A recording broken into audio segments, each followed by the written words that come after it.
రాష్ట్రంలో అధికార కాంగ్రెస్ పార్టీ ఎమ్మెల్యేలు అధికార మదంతో పెత్తందారి ధోరణితో వ్యవహరిస్తున్నారని బీఆర్ఎస్ వర్కింగ్ ప్రెసిడెంట్ కేటీఆర్ తీవ్రస్థాయిలో విమర్శించారు.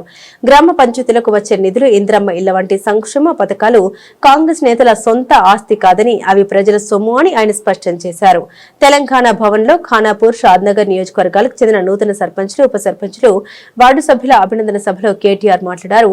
కొందరు కాంగ్రెస్ ఎమ్మెల్యేలు ప్రజలను, ప్రజాప్రతినిధుల్ని చంపేస్తామంటూ బెదిరిస్తున్న తీరు ఆందోళన కలిగిస్తుంది. ఇంద్రమ్మ ఇల్లు, అభివృద్ధి నిధులు కాంగ్రెస్ నేతల జాగిరి కాదు. లబ్ధిదారులను ఎంపిక చేసే అధికారం రాజ్యాంగం ప్రకారం గ్రామ సభలకు, సర్పంచులకే ఉంటుందని కేటీఆర్ తేల్చి చెప్పారు. ఇప్పుడే ఇక్కడికి వస్తుంటే నేను చూసిన ఒక కాంగ్రెస్ ఎమ్మెల్యే అంటుండు, మీరు నన్ను చంపేస్తే అంటే ఎలక్షన్లో ఓడగొట్టి నన్ను చంపేస్తే నేను మిమ్మల్ని చంపేస్తా గెలిస్తే అంటున్నాడు. ఆ మాటలు మాట్లాడుతున్నారు. అవి చూసుకొనే ఇలా కాంగ్రెస్ కార్యకర్తలు కూడా చెలరేగిపోయి పిచ్చి పిచ్చి ప్రవర్తనలన్నీ చేస్తూ ఉన్నారు. నేను దయచేసి ఇక్కడ గెలిచి వచ్చిన మా సర్పంచులు ఎవరైతే మొత్తం 56 మంది, వారితో పాటు ఇవాళ చేరుతున్న 4 ఇండిపెండెంట్ సర్పంచులు ఉన్నారో 60 మంది మా ఖానాపూర్ నియోజకవర్గంలో మీకు నేను చేసే విజ్ఞప్తి ఒకటే, సర్పంచులకు నిధులు అనేది ఎమ్మెల్యే ఇయ్యడు. సర్పంచులకు నిధులు అనేది ఎవరో దాన ధర్మాల మీదనో వాళ్ళ ఇష్టాయిష్టాల మీద ఉండదు. మీకు ఒక విషయం అవగాహన ఉండాలి. అవగాహన ఏముండాలి అంటే, భారతదేశంలో మనకు 5 అంచెల్లో ప్రభుత్వాలు ఉన్నాయి, 5 స్థాయిల్లో ప్రభుత్వాలు ఉన్నాయి. ఢిల్లీలో కేంద్ర ప్రభుత్వం ఉంటుంది, హైదరాబాద్లో రాష్ట్ర ప్రభుత్వం ఉంటుంది, జిల్లా కాడికి వచ్చే వరకు మీ నిర్మల్ జిల్లాలో నిర్మల్ జిల్లా పరిషత్ ఉంటుంది, ఆదిలాబాద్ జిల్లాలో ఆదిలాబాద్ జిల్లా పరిషత్ ఉంటుంది, మంచిర్యాలలో మంచిర్యాల జిల్లా పరిషత్తు, ఆసిఫాబాద్లో ఆసిఫాబాద్ జిల్లా పరిషత్ ఉంటుంది.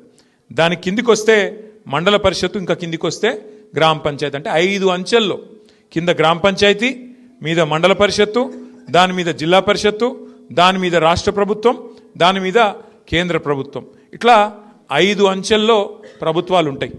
ఎట్లయితే ఒక రాష్ట్రానికి ముఖ్యమంత్రిగా ఒక వ్యక్తి ఉంటారో, ఆయనకు మంత్రిమండలి ఉంటుందో, అట్లాగే గ్రామానికి గ్రామ పంచాయతీకి సర్పంచ్ గారికి అదనంగా వార్డు మెంబర్లు, ఉప సర్పంచులు అందరూ కూడా తోడుగా ఉంటారు. అంటే ఏ స్థాయిలో ప్రభుత్వం ఆ పద్ధతిలో నడవాలన్న ఉద్దేశంతో, స్థానిక ప్రభుత్వాలు కూడా మంచిగా ఉండాలన్న ఉద్దేశంతో రాజ్యాంగంలో, బాబాసాహెబ్ అంబేద్కర్ గారు రాసిన రాజ్యాంగంలో మనకు హక్కులు మనకు పొందుపరచబడి ఉన్నాయి. ఇవాళ ఎవడన్నా ఎమ్మెల్యే నేను ఇందిరమ్మ ఇల్లియా, నేను ఫలానదియా అంటే మీరు వాళ్ళకి చెప్పాల్సింది ఒకటే, నువ్వు ఇచ్చేదేమి నీ సొత్తు కాదు, నీ అయ్య సొత్తు, నీ అత్త సొత్తు కాదు, రాజ్యాంగం, బాబాసాహెబ్ రాసిన రాజ్యాంగం ప్రకారం నా గ్రామానికి నిధులు రావాలే, ఎట్లా ఇయ్యవు నువ్వు అని నిలదీసే హక్కు మనకున్నది. ఆ విచక్షణ కూడా మనం తప్పకుండా తెచ్చుకొని మన హక్కుల కోసం మనం కొట్లాడాలా.